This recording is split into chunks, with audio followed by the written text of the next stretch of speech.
Vocation and purpose involve contributing our strengths to the world by living out our response to love.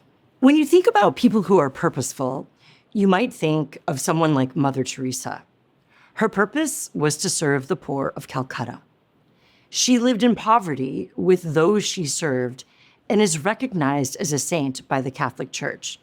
Martin Luther King Jr. was purposeful. He led a civil rights movement that cost him his life, but he changed the lives and minds of millions.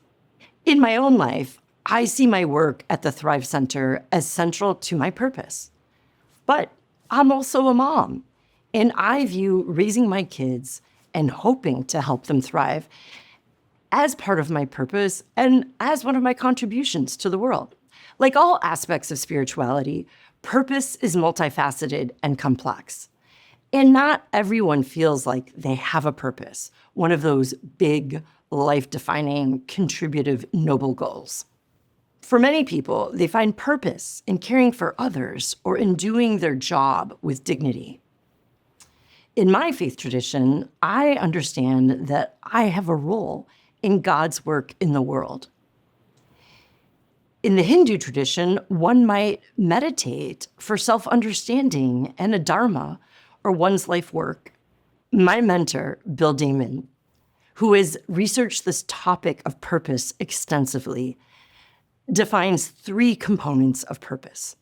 The first is purpose is an actionable and enduring goal, something that can actually be done and an aim to accomplish.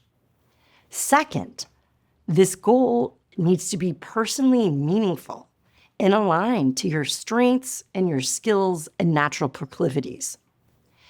This means that your purpose involves living out your own dreams, not the dreams your parents had for you or perhaps your partner has for you. I actually find this as a real place of struggle for many young people and many of my students at Fuller as they are deciding about their major or their careers. Their dreams might be different from the dreams their parents had for them or that their culture holds for them. And it can be really hard to disappoint parents. And goals can be very difficult to achieve without parental support. The third component of purpose is that purpose has a beyond the self orientation. It contributes beyond your own life. It's bigger than just making money or chasing your own personal happiness. I find that our popular culture focuses often on performance and personal gain. And while the ego is powerful for building a career, it can push you to a place of burnout and actually really disappoint over time. In many ways, purpose is an extension of our identity. It's like identity in action. Purpose moves you from how you see yourself in the world and also the bigger story that you see yourself a part of to how you live that story out. Many people feel called into purpose by God, by the needs they see around them. If this is the case, one's vocation can be a lived experience of purpose. One of the issues that we see with people in serving professions, and they are often very purposeful.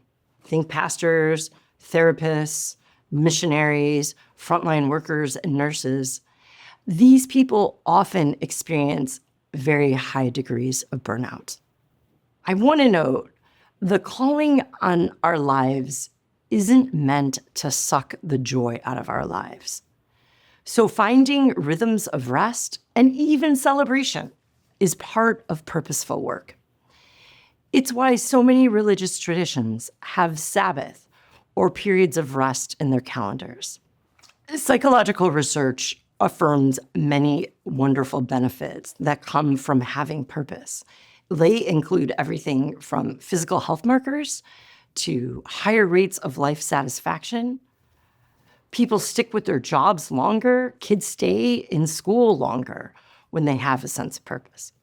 All to say, I encourage you to think about what might be an enduring life goal that's meaningful to you and makes a difference for someone beyond yourself.